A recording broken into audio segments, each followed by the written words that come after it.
Sud Radio, Dany Moreau, Pirate l'Info. Et l'info Sud Radio du jour, c'est le sondage IFOP qui confirme que 30% des Français adhèrent aux thèses complotistes. Un sujet grave qui fait bondir, bien sûr, André Berkoff. Ah. Sud Radio, Berkoff dans tous ses états. André Berkoff. Il y en a marre. Ras-le-bol des conspirationnistes. Moi, Dédé Berkoff, je tiens tordre le cou aux rumeurs les plus délirantes. Tant mieux. Oui, les hommes sont allés explorer la Lune de Clara Morgan.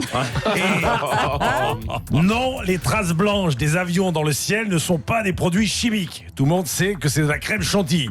Attendez. Cécile. J'en ai une dernière. Oui, Elvis Presley et Michael Jackson sont bien morts. Sinon, Vianney et Soprano ne vendraient pas autant de disques. Voilà. Bah dis donc, ça fait du bien de vous entendre ici. De vous entendre dire ça, André. Ben, cela dit, Cécile, on va encore me traiter de plotiste.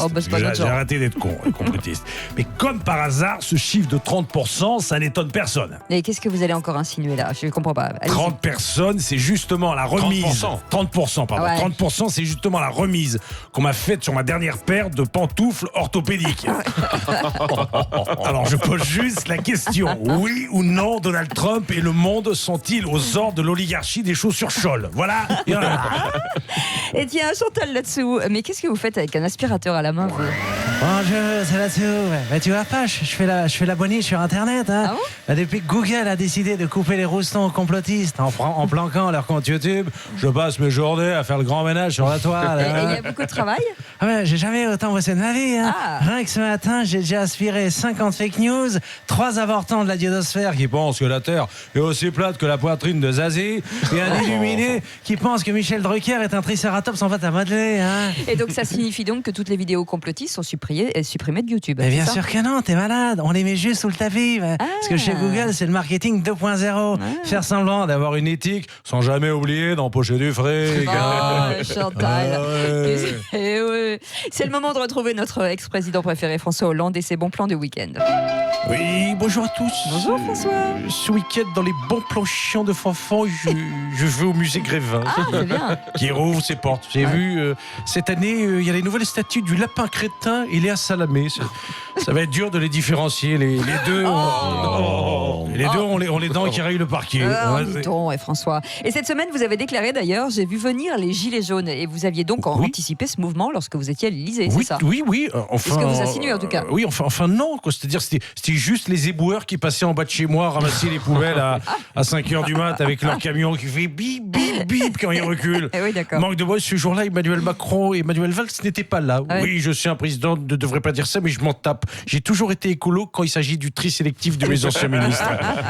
Bon allez, je vous laisse. Ce soir, je vais à Vitry sur scène au concert des Ramoneurs de Menhir. Les Ramoneurs de Menhir. Oui, c'est un groupe de punk breton qui existe vraiment, car moi aussi j'en ai ramoné des menhirs.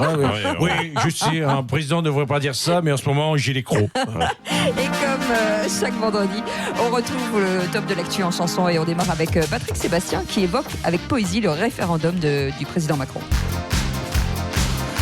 Ah, ça donne envie. Hein. Le référendum en douceur que Macron et Castaner préparent, c'est pour mieux la mettre en douceur à tous ces pauvres gilets que l'art. Le référendum en douceur va sortir comme une fleur au printemps. C'est la belle saison où poussent des promesses portées par des glands. Et on continue avec Jean-Luc Mélenchon qui chante son amour pour Nicolás Maduro, le président controversé du Venezuela. Ouais, salut les gens. Ils te font passer pour un gringo. Mon Maduro, je te soutiendrai jusqu'au bout, mon sombrero. Je veux pas que tu te casses. Toujours des critiques sur Myanmar, oui c'est du pipeau. Je veux pas que tu te casses, mon Nicolas.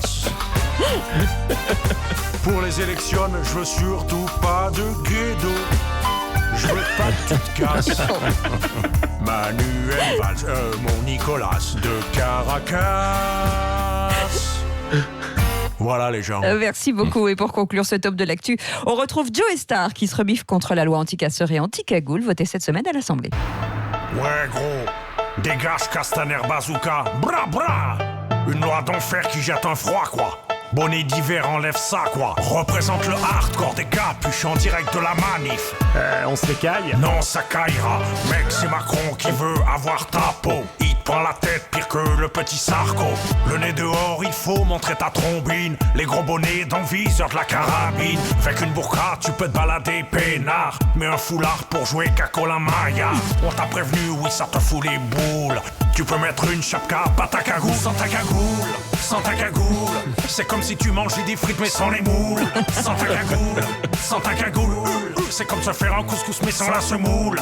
Sans ta cagoule, brah. Comme si t'as pas de cochonnet quand tu joues aux boules. Sans ta cagoule, faire des manifs, ça fout les boules. Moi, Jean-Claude Godin, je voulais jeter un slam sur ceux qui se la jouent à Paname. T'as pas compris le sens du symbole. À Marseille, t'es dégueu, sans ta cagole. Attends, Godin, t'as fumé ou quoi, là, quoi? C'est pas ça les paroles, c'est... Sans ta cagoule, ça rend ma boule de la bourboule jusqu'à Vesoul. Sans ta cagoule, brah. Tu te retrouves dans la foule et du coup t'as les boules. Sans ta cagoule. Bravo! Bravo! Bravo Dany Moreau, merci beaucoup. On vous retrouve en podcast sur sudradio.fr. Et puis un grand merci, comme tous les vendredis, à Mario Santangeli pour la réalisation musicale, ainsi que les co-auteurs des textes de Dany, Raphaël Vaubin et Éric Zaccaron, et la participation de Valentin Doyen. Voilà, on vous retrouve lundi. Vas-y quoi, Vas-y, bon week-end quoi. avec la cagoule. Vas-y, t'as vu? Merci d'être avec nous. Dans un instant, 8h29. dans un instant, le duel entre Philippe Bilger et Natacha Polony. On reviendra bien sûr sur cette crise diplomatique avec l'Italie. On parlera d'un sondage assez étonnant également sur Emmanuel Macron. Et puis à 9h aussi notre grand débat. Est-ce qu'il y a un mépris des Parisiens envers les provinciaux? Vous êtes nombreux à voter, évidemment. Allez, à tout de suite. Pendant ce temps-là, Dany Moreau joue du pipeau. Ouais, comme d'habitude. Restez avec nous.